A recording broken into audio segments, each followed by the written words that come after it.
자, 오늘은 마가복음 7장하고 8장에 관한 이야기를 우리가 함께 나누려고 합니다.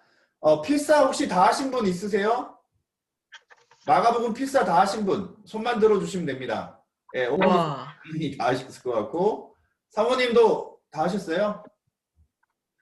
필사 아직 쓰고 계시죠? 네. 네, 저는 1장만 쓰고 지금 못 쓰고 있는데 마가복음을 아마 진도에 맞춰서 쓰시면 벌써 다 쓰셨겠지만 더 큰 은혜가 있지 않을까 생각을 합니다. 자, 7장에 보면요. 장로들의 전통이라고 나와 있는데 한마디로 생각할 때 율법을 생각하시면 돼요.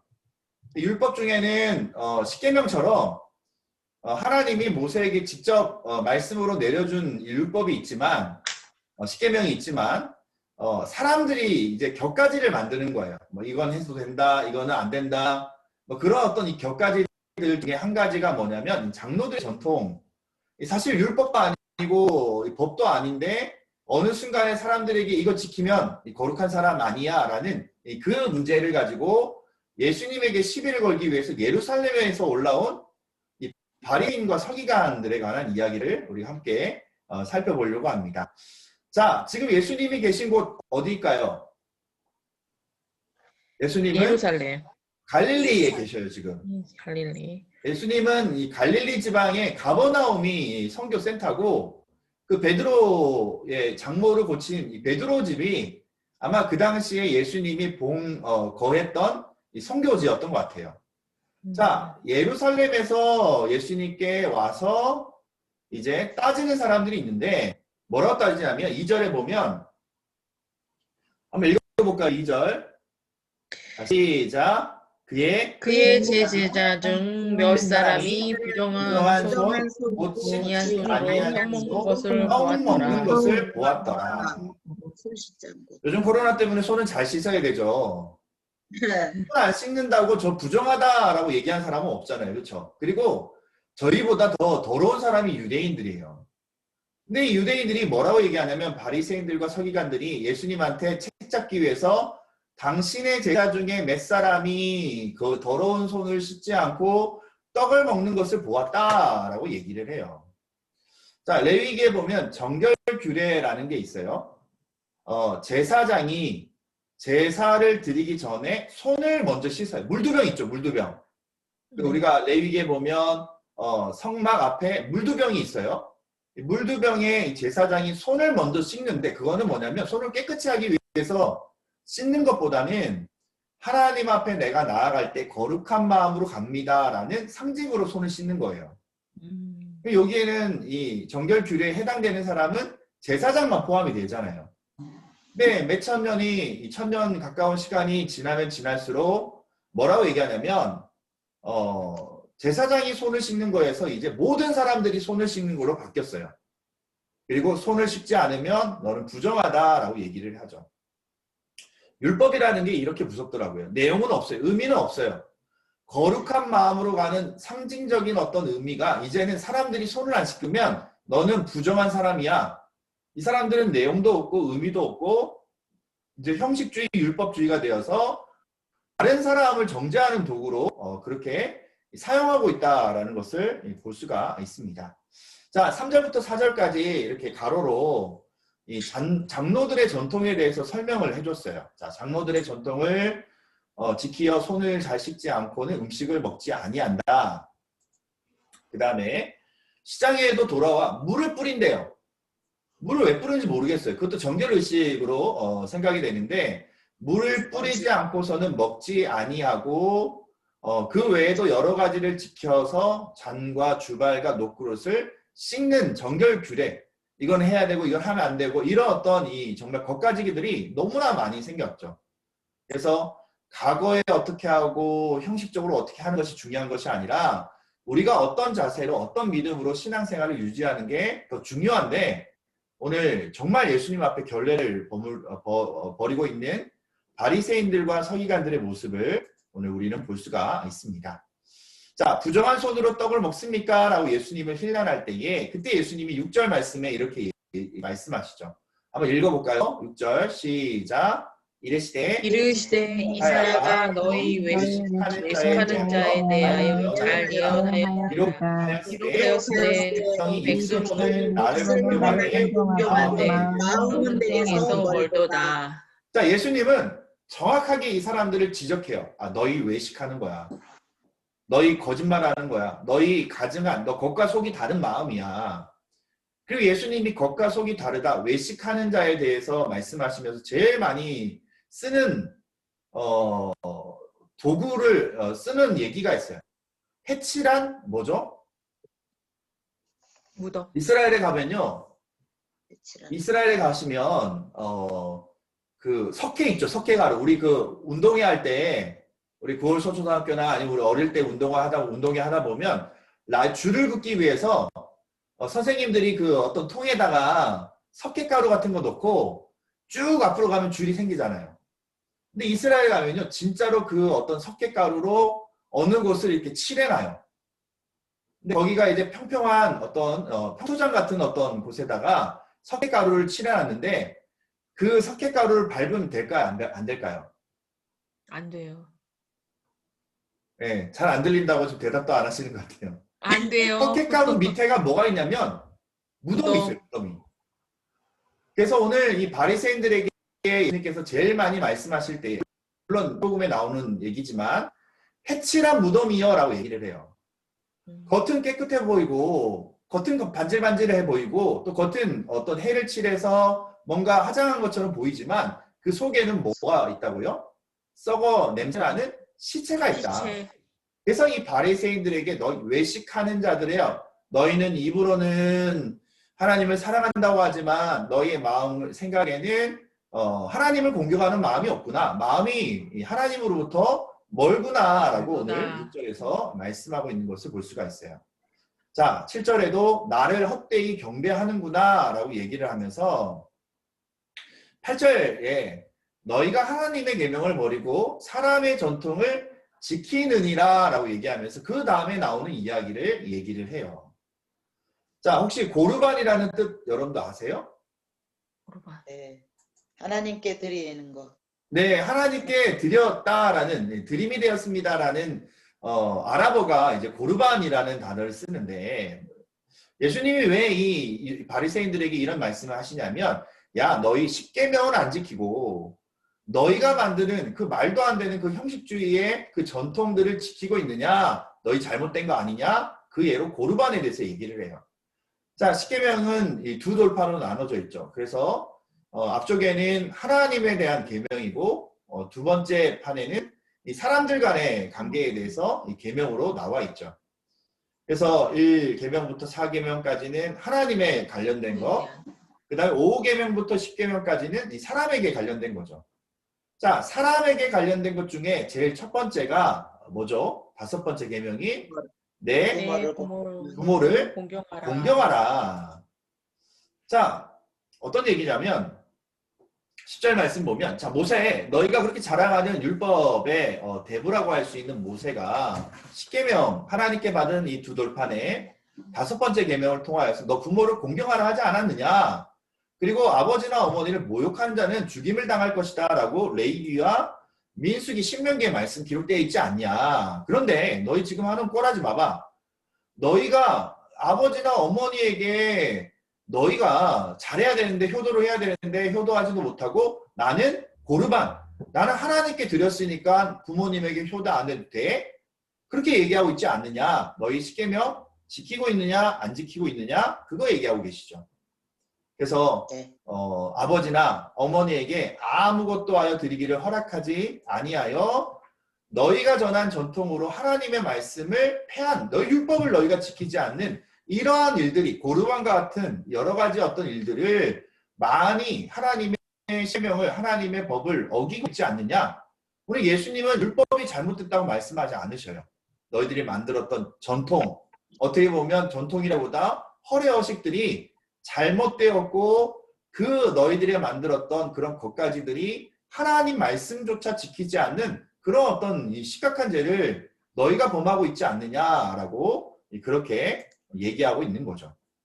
자, 예수님이 이제 제자들과 함께 가시면서 제자들에게 이런 말씀을 하셔요. 자, 15절 말씀 한번 읽어볼까요? 시작. 무엇이든지 무엇이든지 밖에서 사람에게로 들어가는 것은 능히 사람을 더럽게 하지 못하되. 못하되.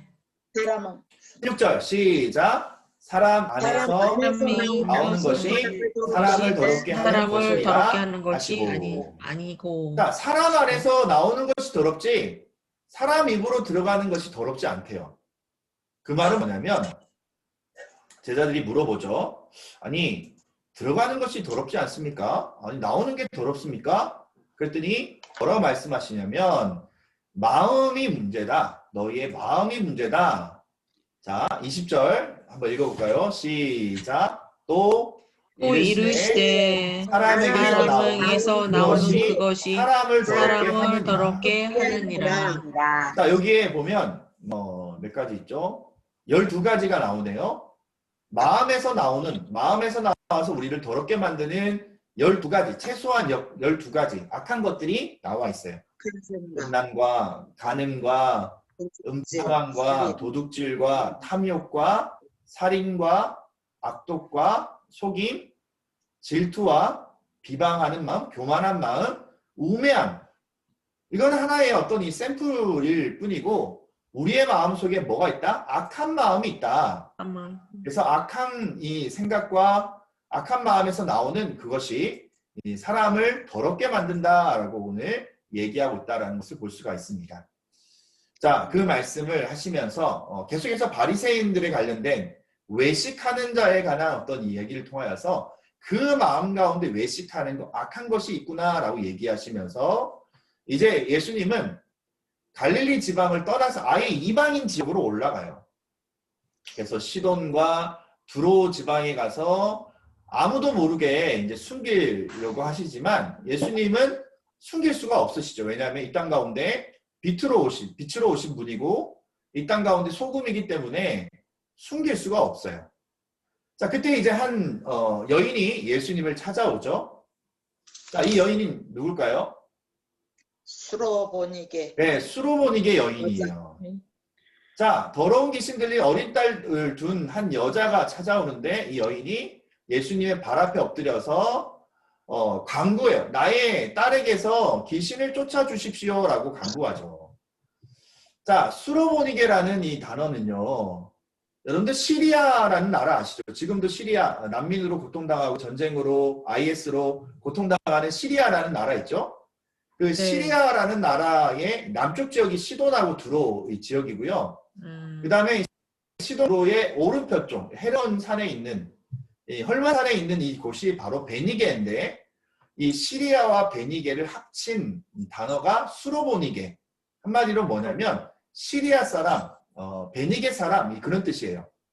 이방인, 가나안 족속의 이 여인, 바로 이방인 여인이 예수님에게 말씀하죠. 예수님, 저의 딸의 귀신 들림을 고쳐주십시오 라고 말씀드렸더니 예수님이 모질게 아니 자녀의 떡을 개들에게 던지는 것이 마땅하냐라고 얘기를 하죠. 아마 예수님을 잘 모르는 사람들은 오해할 것 같아요. 예수님이 이렇게 야박하실까? 아니 그 여인이 뭐 했다고 이렇게 모욕적으로 그 여인을 무시하나? 근데 그게 아니에요. 우리 예수님은 그 여인을 통하여서 하나의 테스트를 하시는 거죠. 너가 이런 모진 환경 가운데서도 믿음으로 승리할 수 있니? 너가 이런 모욕을 당한 순간에서도 너가 믿음으로 인내하며 믿음의 결과를 얻을 수 있니? 끈질기게 구할 자세가 되어 있니? 그것을 오늘 이 수로보니게 여인을 통하여서 테스트하고 있다는 것을 볼 수가 있어요. 자, 28절 한번 읽어볼까요? 28절. 자, 시작. 여자가 대답하여 이르되 주여 올소이다마는 상하게 되고 아이들이 먹던 부스러기를 먹나이다. 예, 너무나 놀란 은혜죠. 부스레기라도 주십시오. 그 말은 뭐냐면 이 여인의 믿음은 나는 불리한 조건에서도 나의 삶을 주님께로 연결짓는 우리 수요에 어제 말씀에도 나눴던 것처럼 뿌리에 물을 듬뿍 줌으로 말미암아 뿌리가 연결될 수 있도록 불리한 조건과 냉소적인 어떤 이 거절에도 주님께로 향한 믿음을 놓치지 않았던 그 여인의 믿음을 마가복음에서는 나오지 않지만 마태복음에서는 큰 믿음이다라고 말씀하시죠. 이런 믿음을 본 적이 없다라고 말씀하시죠. 그래서 주님의 은혜에 끝까지 매달렸던 부스레기 은혜가 아니라 가장 귀한 축복을 허락받았던 수로보니게 여인의 믿음을 우리는 말씀을 통해서 볼 수가 있습니다. 자, 그 여인이 집으로 돌아갔을 때에 귀신이 나간 모습을 30절에 발견하게 되죠. 자, 예수님은 31절에 보면 다시 두로와 시돈, 데가볼리라는 이방 지역을 통과해서 이제 예수님의 전도지인 가버나움, 이 갈릴리 호수에 오시게 돼요. 자, 갈릴리 호수에 누가 또 기다리고 있을까요? 귀 먹고 말 네, 사람들이 기다리고 있고 말 더듬는 사람. 또 누가 기다리고 있냐면 바리새인들도 좀 기다리고 있었어요. 32절에 보면 사람들이 귀가 안 들리고 말을 더듬는 예수님께 데려와서 안수하여 주기를 원해요. 참 사람들이 너무나 귀한 것 같아요. 아픔을 겪는 사람을 데리고 오고 예수님께, 문제가 있는 사람을 예수님께로 데리고 오는 역할, 그것이 우리 교회가 해야 되는 역할이지 않을까라는 생각을 합니다. 그때 예수님은 그 사람을 무리에서 따로 데리고 무리를 떠나서 손가락을 양귀에 넣고 침을 뱉어 그의 혀에 손을 대셨다라고 나와 있어요.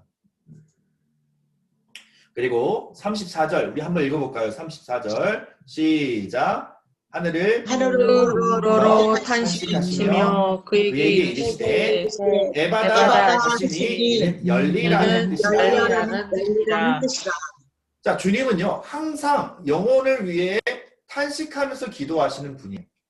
하나님 아버지의 긍휼하심을 가지고 그 영혼 같이 울어줄 수 있고 같이 탄식하시는 그 어떤 하나님의 사랑이 바로 주님의 모습을 통하여서 있다라는 것을 볼 수가 있어요. 예전에 제가 생각났던 예화 중에 하나가 뭐냐면 어떤 개팍한 할아버지가 있는데 이분이 말기암에 걸리셨어요. 이 말기암에 걸리시니까 이 할아버지가 이 집안에 있는 이 식구들도 다 쫓아버리고 의사가 와도 간호사가 와도 아니면 뭐 목사님이 와도 다 쫓아보냈어요. 근데 이 할아버지와 그동안 친하게 지냈던 12살짜리 꼬마애가 있는데 그 꼬마애가 할아버지가 너무 보고 싶어서 할아버지와 얘기하러 갔는데 다른 사람은 1분 만에 다 쫓겨났는데 이 12살 먹은 이 친구는 할아버지와 40분 이상을 얘기하면서 마지막에 손을 잡고 이 할아버지와 함께 나오는 거예요. 너무나 신기해서 이 아이에게 사람들이 야, 너 어떻게 저 개팍한 할아버지에게 이렇게 했냐, 그 할아버지의 마음을 풀어줄 수 있느냐, 위로해줬냐 라고 했더니 그 아이가 했던 말이 뭐냐면 그냥 같이 울어줬어요. 같이 눈물을 흘렸어요. 같이 그 마음을 나눴어요 라고 그 얘기를 했다는 겁니다. 자, 오늘 주님이 바로 그런 마음으로 우리와 함께 탄식하시면서 우리의 아픔을 아시는 주님의 그 마음, 그때 이제 귀가 열리고 혀가 맺힌 것이 풀려 말이 분명하여졌더라 라고 성경에 나와 있습니다.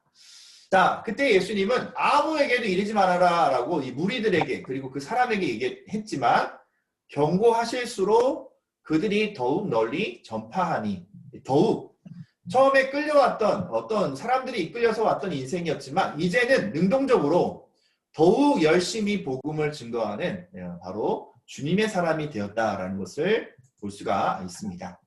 자, 사람들이 심히 놀랐죠. 아, 말 못한 사람이 말하는구나. 자, 그리고 이제 이방인 지역으로 예수님이 이제 넘어가시는데, 자, 1절에 보면 그 무렵에 또 큰 무리가 있어 먹을 것이 없는지라 예수께서 제자들을 불러 이르시되 라고 시작을 해요. 자, 4,000명을 먹이시는 7병이어의 기적이 이제 시작이 되는데 어떤 사람들은요 5병이어와 7병이어가 헷갈리는 사람들이 있더라고요. 자, 먼저 5병이어는요 저희가 6장에서 봤던 5병이어의 이 모습은 벳세다라는 지역인데 갈릴리 가버나움 위쪽에 있는 벳세다라는 들녘에서 일어난 일이에요. 대상이 그럼 누굴까? 이방인일까요? 유대인일까요? 네, 유대인들이 바로 이 갈릴리 지역에 있던 유대인들이 그 대상이었어요. 그리고 장정만 몇 명이었죠? 5,000.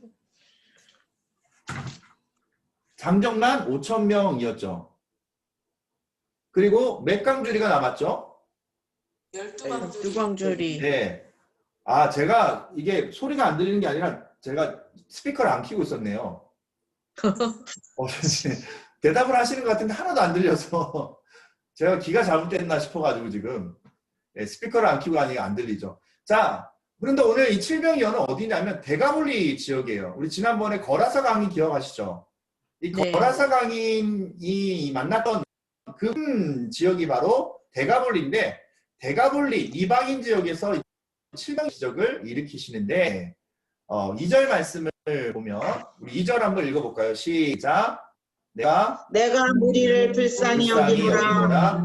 그들이 나와 함께 함께 있은지 이미 사흘이 지났으나 먹을 것이 없도다. 것이 없도다. 자, 오병이어는요. 오병이어는 그쵸? 하루 당일에 있었던 일이지만 이 칠병이어의 대가볼리의 기적은 3일이나 이 사람들과 같이 있는데 예수님이 먼저 말씀하시죠. 내가 이 무리를 보니 불쌍히 여긴도다. 먹을 것이 없도다 라고 말씀하시죠. 그전엔 제자들이 오병이어에서는 예수님 어떻게 할까요? 물어봤지만 칠병이어에서는 사흘 동안 같이 있었던 그들을 불쌍히 여기심으로 예수님이 먼저 먹을 것이 없도다 라고 말씀하시죠.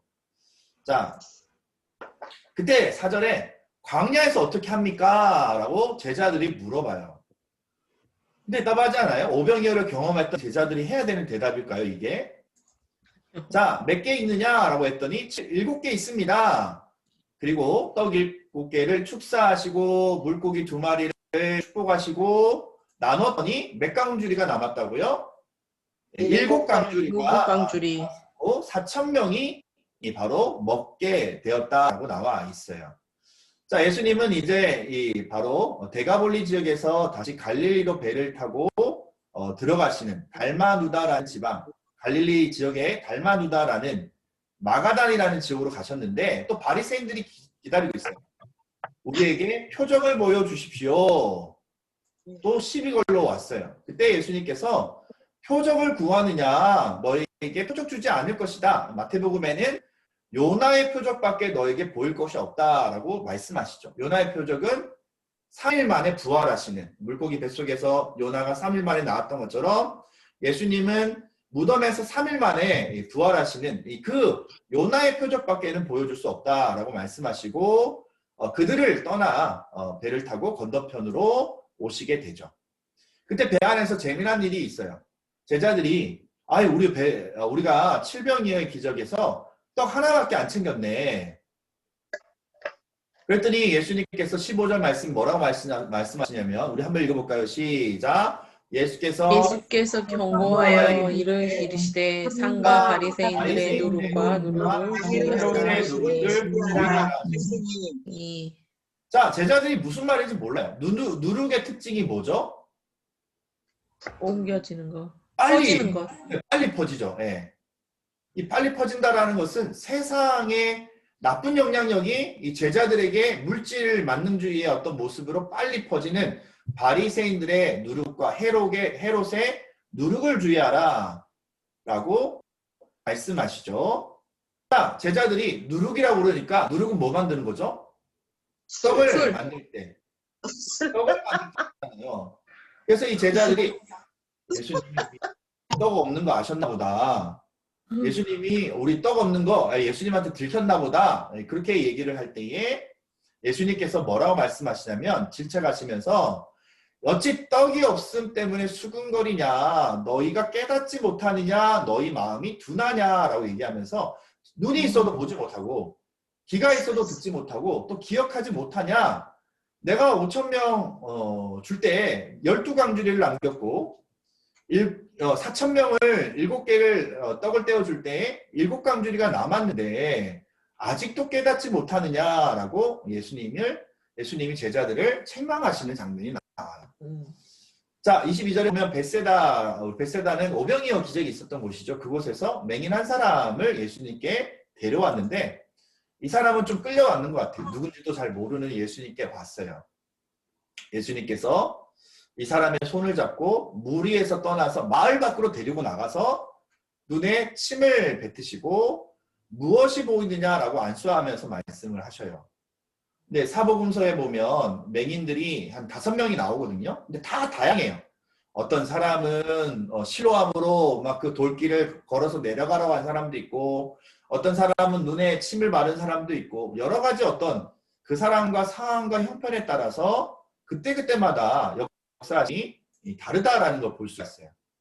그랬더니 24절에 이 사람이 뭐라고 얘기하냐면, 사람들이 보이는데 나무 같은 것들이 걸어가는 것이 보이나이다 라고 얘기를 해요. 그 말은 뭐죠? 잘 보이나요? 안 보이나요? 잘 안 보인다. 잘 안 보이죠. 희미하게 보인다는 거예요. 희미하게 보인다는 거예요. 음. 자, 그때 다시 안수하니까 모든 것이 밝게 보이는지라라고 나와 있어요.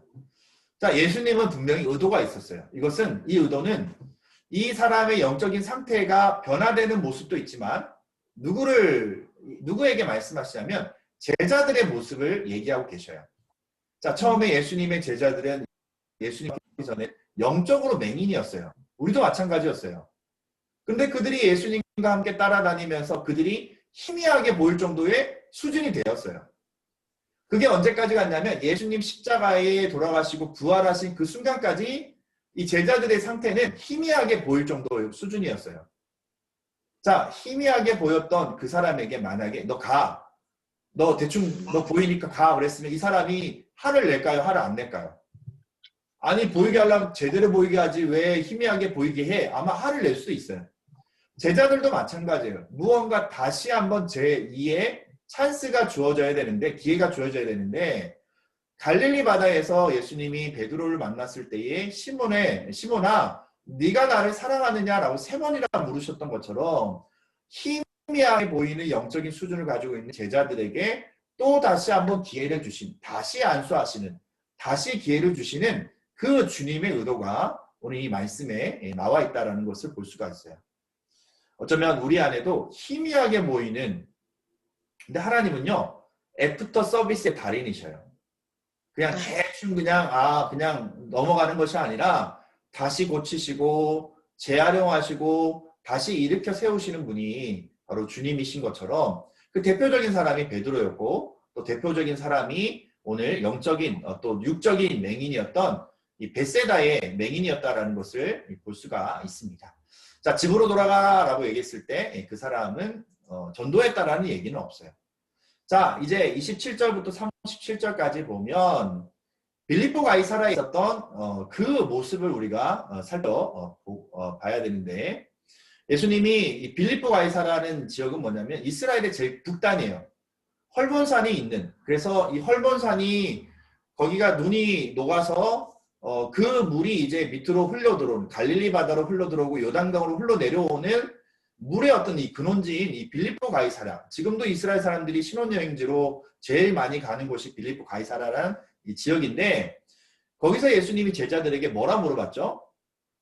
사람들이 나를 누구라고 하느냐? 어떤 사람은 세례 요한, 어떤 사람은 엘리야, 어떤 사람은 선지자 중에 한 사람이다. 자, 그때 너희는, 그러면 다른 사람 얘기 말고 너희는 나를 누구라 하느냐라고 얘기했을 때 베드로가 뭐라고 그랬죠? 마태복음 16장 주는 그리스도시요. 이신여. 예, 주는 그리스도시니라라고 마가복음 나와 있지만 마태복음 16장 10절에 보면 주는 그리스도시요 살아계신 하나님의 아들입니다. 하나님의 아들이시다. 완전히 놀라죠. 예수님이 깜짝 놀라셔요. 야, 너에게 이런 믿음이 있구나. 근데 금방 그 믿음은 들통나게 되죠. 예수님이 처음으로 31절에 비로소 십자가에 달려 돌아가신 다음에 3일 만에 살아날 것을 말씀을 알려주셔요. 그랬더니 베드로가 이거 안 고쳤네요. 32절에 뭐가 다른지 모르겠네.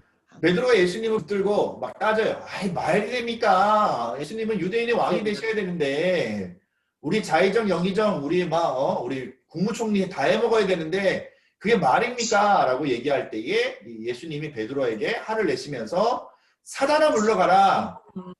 하나님의 일을 생각하지 않고 사람의 일을 생각하는구나 라고 얘기하시면서 34절 우리 한번 읽어볼까요? 시작.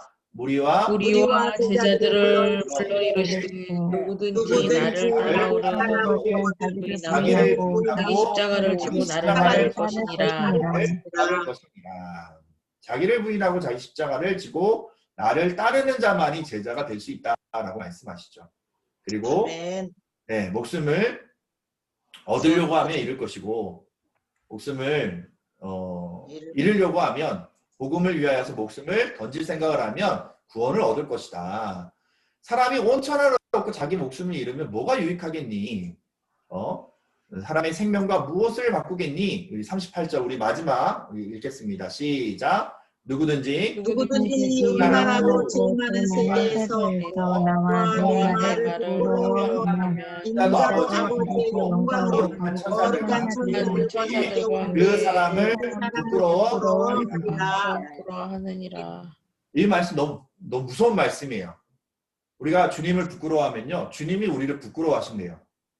아버지 영광으로 거룩한 천사 재림하실 때에 주님이 우리를 부끄러워할 것이다 라고 말씀하신 것처럼 오늘 우리가 이 죄 많고 음란한 이 세대에 주님을 부끄러워하지 않고 당당하게 주님을 증거하고 당당하게 주님의 사람이 되는 귀한 은혜가 저희들 가운데 있기를 주님으로 축복합니다. 자, 오늘은 2장만 했는데 30분이 지났네요. 다음 주 처음에도 말씀드렸지만 다음 주 저희가 다니엘 기도회가 3주 동안 이제 8시부터 10시까지 진행이 돼요.